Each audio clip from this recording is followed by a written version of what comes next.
নবীজির এক সাহাবী 16 বছর বয়সে কাফের দুশমনদের হাতে বন্দী হয়েছিলেন। দুশমনের সর্দার ওনারে বলছিল, তুই শুধু একবার বলবি মুহাম্মদ আল্লাহর রাসূল না, আমি তোরে ছেড়ে দেব।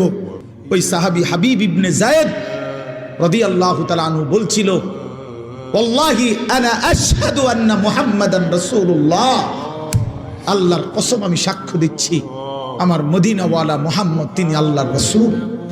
ওই দুশমনের সর্দার ওনার একটা একটা অঙ্গ কাইটা ফেলছে। ডান হাত আলাদা কাটছে, বাম হাত আলাদা কাটছে, ডান পাও আলাদা কাটছে, বাম পাও আলাদা কাটছে, জিহ্বাটা টাইনে আলাদা কাইটা ফেলছে, শরীরটা কাইটা টুকরা টুকরা করে পিস পিস বানায় ফেলছে। লোকের আইসা শুনাইছে, মা তোর সন্তানকে বেঈমানে হত্যা করছে, শহীদ করে দিয়েছে, তোর সন্তানকে বড় নির্মম ভাবে মারছে, তবুও তোমার ছেলে 1 মিনিটের জন্য মুহাম্মদে আরবির বিরুদ্ধে একটা শব্দ উচ্চারণ করে নাই। এই মা তখন বলছে, মদিনাবাসী আল্লাহর কসম এই দিনের জন্যই আমি আমার সন্তানকে বুকের দুধ খাওয়াইছি।